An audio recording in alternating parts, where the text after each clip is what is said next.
भरती घोषित करण्यात आलेली आहे. त्या संदर्भात जाहिरात आलेली आहे. त्याची सविस्तर अशी माहिती पाहणार आहोत. तर मित्रांनो, चॅनलवर नवीन असेल तर चॅनलला सबस्क्राईब करा, व्हिडिओ लाईक करा. आता ही जर भरती आपण बघितली फक्त 10वी प्लस आपल्याकडे जर ITI असेल 20 तंत्रीचा तरीसुद्धा आपल्याला इथं ॲप्लिकेशन करता येणार आहे. तर ही जाहिरात जी आहे ती मराठीतून आहे. त्याच्या संदर्भात सविस्तर माहिती पाहूया.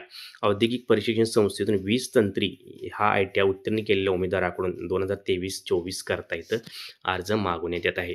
आता अर्ज करण्याचा कालावधी जर बघितला आपण तर 6/1/2025 ते 17/1/2025 असा ठेवण्यात आलेला असून याच्या माध्यमातून इथं 24 जागा भरण्यात येणार आहेत.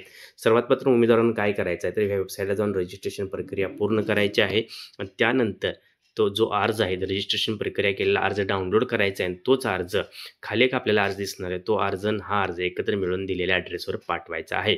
आता इथं शैक्षणिक अर्हता जर बघितली आपण तर काय आहे तर महाराष्ट्र राज्य माध्यमिक शाळांत म्हणजे 10वी उत्तीर्ण झालं आपल्याकडे असणं आवश्यक आहे. त्याचबरोबर आपल्याकडं ITI जो आहे तो NCVC संस्थेतून आपल्याला जो ITI तो 20 तंत्री उत्तीर्ण झालेला असावा.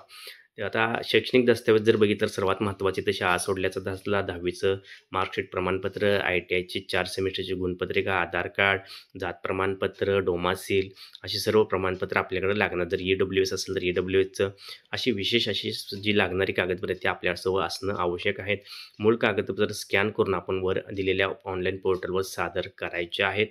त्याचबरोबर आपण जो फॉर्म आणि खाली दिलेला फॉर्म भरून पाठवणार आहोत ॲड्रेसवर त्यावर सुद्धा ही सर्व डॉक्युमेंट व्यवस्थित कॉप्या करून पाठवायच्या आहेत.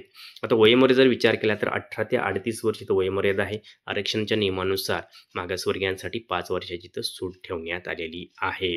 त्याचबरोबर असं सांगण्यात आलं की SSCचं मार्कशीट आणि ITIचं जे मार्कशीट आहे याच्यावरचे नाव आहे ते आधार कार्डाशी मिळतं-जुळतं असावं. ऑनलाईन अर्ज करत असताना उमेदवारांनी आपला मोबाईल नंबर, ईमेल व्यवस्थित टाकावा जेणेकरून फ्युचर जे नोटिफिकेशन आहे ते आपल्याला त्याच्या माध्यमातूनच मिळणार आहे.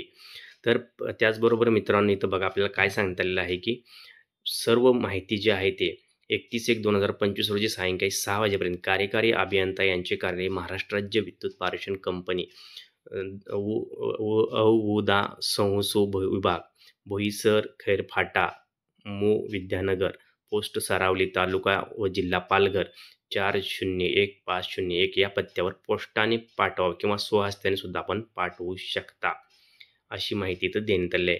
तर मित्रांनो बघील तर आपल्याला इथं अर्जाची प्रत सुद्धा देण्यात आली आहे. अशा प्रकारे हा अर्ज भरायचा आहे. उमेदवाराने अलीकडल्या काढलेला फोटो इथं चिटकवायचा आहे. त्यानंतर इथं आपल्या उमेदवाराचे नाव, वडिलांचे नाव, वैवाहिक स्थिती, उमेदवाराचा पत्रिकाचा पत्ता, कायमचा पत्ता, मोबाईल, ईमेल, जन्मतारीख, जातीचं प्रमाणपत्र असेल तर ती माहिती, शैक्षणिक पात्रता भरायची आहे आणि इथं आपलं प्रमाणपत्र, प्रतिज्ञापत्र सोडायचं आहे आणि ते सर्व माहिती आपल्याला पाठवायचं आहे. त्याचबरोबर जसं मी तुम्हाला सांगितलं वर जी वेबसाईट दिलेली आहे www.apprenticeshipindia.org मी डिस्क्रिप्शनमध्ये सुद्धा ही लिंक देत आहे. ह्या लिंकवर जाऊन सुद्धा फॉर्म भरायचा आहे आणि हा भरलेला फॉर्म डाउनलोड करायचा आहे. खाली दिलेल्या फॉर्मवर फोटो वगैरे व्यवस्थित चिटकवून लागलेले डॉक्युमेंट देऊन दिलेल्या पत्त्यावर ही सर्व माहिती पाठवायची आहे जेणेकरून आपला अर्ज कोणत्याही प्रकारचे बाद होणार नाही. तर मित्रांनो यामध्ये कोणत्याही प्रकारची फीची माहिती आपल्याला देण्यात आली नसून इथं अप्रेंटिस पदासाठी चांगली सुवर्णसंधी आहे.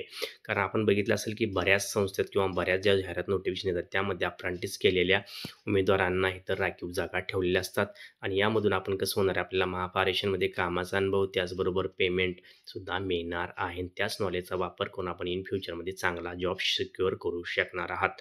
तर मित्रांनो व्हिडिओ शेवटपर्यंत पाहिल्याबद्दल आपल्या सर्वांचे हार्दिक आभार. अशाच नवीन व्हिडिओ करता आमच्या चॅनलला तुम्ही सबस्क्राईब करा, व्हिडिओ लाईक करा आणि हा व्हिडिओ आपल्या मित्रांसोबत शेअर करा. भरती संदर्भात काही प्रश्न उद्भवल्यास किंवा काही लिंक संदर्भात माहिती हवी असल्यास जरूर आम्हाला कळवा.